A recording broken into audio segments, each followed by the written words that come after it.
JP poll, week 3 edition here. Now, unlike the AP, unlike the commissioner's poll, which I will release Thursday, these are not rankings.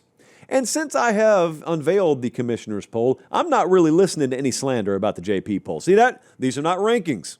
If you're listening on podcast, you missed this helpful tutorial graphic on the monitor behind us. We installed these monitors just to do that. These are not rankings. These are power ratings. The model right here is telling us who it would favor versus who, or whomst, on a neutral field.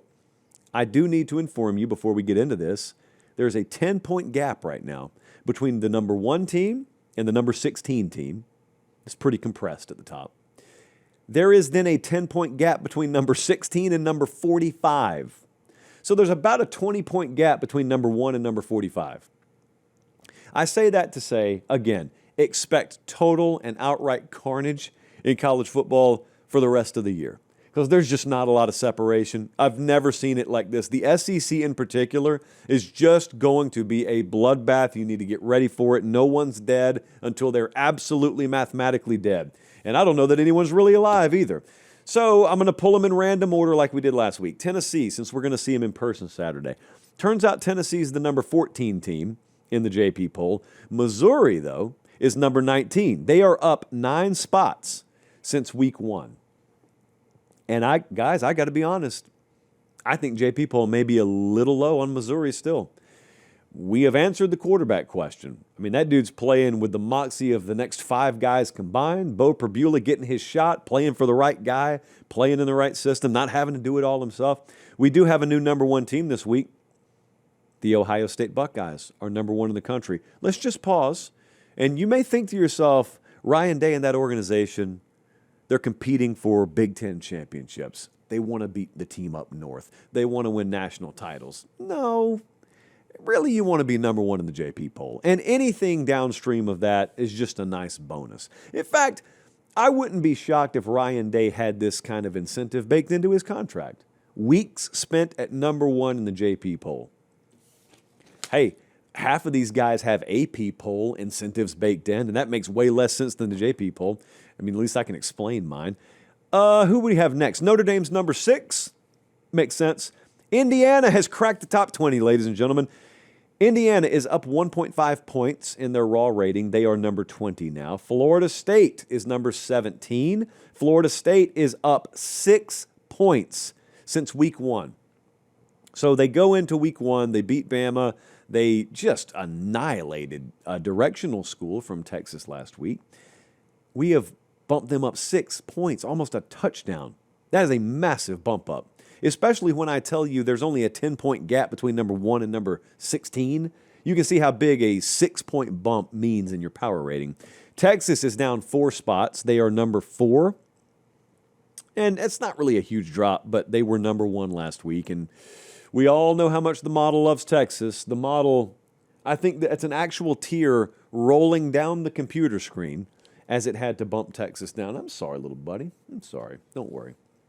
They got a shot to make it up to you. LSU's number 10. USC, biggest detachment team, JP poll versus pretty much everyone else. USC, we have number 11. Huge detachment. Now, you want to put this exercise to the test? Okay. I have it on good authority in a few weeks. USC is going to Illinois. I can't remember exactly where they are, but I think Illinois is solidly in the top 15 in the AP poll. The commissioner's poll will probably have Illinois top 15 again this week. USC is not even ranked in the AP poll. I think USC may be favored when they go there. The model would favor USC against Illinois on the road right now. Point spreads don't mean anything. No one needs to remind me of that. I understand. You need to understand the entire purpose of this particular exercise is to project that. So let's see. Let's see what that old spread looks like. Hey, really quick timeout. We'll get right back to the video. Do me one favor. Make sure you're subscribed. It helps us keep the show free. It helps us keep the lights on. It helps us keep doing college football year-round, and we appreciate it. All right, back to the video. We got Georgia at number 3. So we got number 3 going on the road to number 14 in the JP poll this week. We got a new number 2 team. That's Oregon. Oregon, Sarah McLachlan special, and new holder of the number 2 spot in the JP poll. It's a great week for Dan Lanning. Penn State's number 5, I believe. Yeah. So Clemson's number 15. And I question whether we're too high on them. Now, Dabo could shut everyone up, including me and the JP poll, really. It's more than me. It's the JP. It's the model. I'm just speaking for the model. If they just go and handle business emphatically this weekend, that would quell a lot of concerns. But I look at it, and when I fill out the rest of this thing, you'll be able to see what I mean. But I'm already looking at 3 teams right now. Clemson versus Florida State, neutral field. Who would I take right now? I'd take Florida State. So I think the model's too high on Clemson. I'd take Missouri over Clemson right now. So I think the model is too high on Clemson by about 5 or 6 spots. So a point or 2, in other words. But we'll see. Miami's number 7.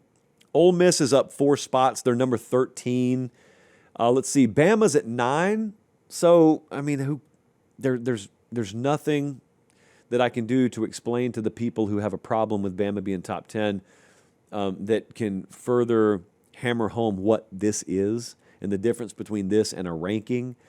In an odds makers format, in a power rating format, Bama's not fallen out of the top 20. They're just, with that roster, they're not. Because we're talking about how you set a line on a game, not merit-based stuff that we would do in the commissioner's poll. Auburn's number 18. Utah's number 16. Now, remember, or maybe you don't even know, so maybe I'm informing you for the first time. We got Utah at 16. Now, that's the highest power-rated Big 12 team right now. Texas Tech is our next highest-rated Big 12 team. We've got them 23rd. They play next week in Salt Lake City. They play next week. It's a monster game in the Big 12, especially now that people saw Arizona State humbled a little bit. You're starting to think, well, maybe ASU's not the favorite in that league. Maybe Utah is. Maybe Texas Tech is. Oh, wow, they play next week. Yes, they do. Texas A&M is number 12, and OU is number 8. I'm not saying that I was right on Oklahoma because they still got a ways to go, but it did feel good last week to watch them take care of business because we got hated on all spring for having Oklahoma too high. Of course, any hater of the Oklahoma ratings, not talking about that, they've just moved on to the Florida rating. And as you see, Florida's nowhere to be found. We're not perfect. We never claimed to be. Florida 21, by the way. Georgia Tech 22, Texas Tech 23, Nebraska 24, South Carolina 25.